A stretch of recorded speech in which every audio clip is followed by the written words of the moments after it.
još uvek ne zalazi. Ko zna kad će da zađe.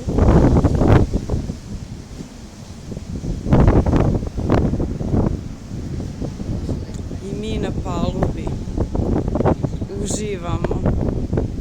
Mašite!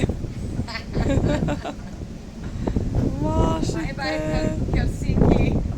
Opraštamo se od Helsinkija. Idemo za Stockholm. Ponovo.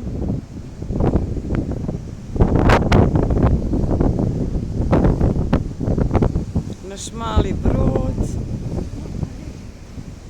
Ovo je 8. sprat. Paluba 8. sprata. Evo još jednom. Pogled na more i božanstveno nebo.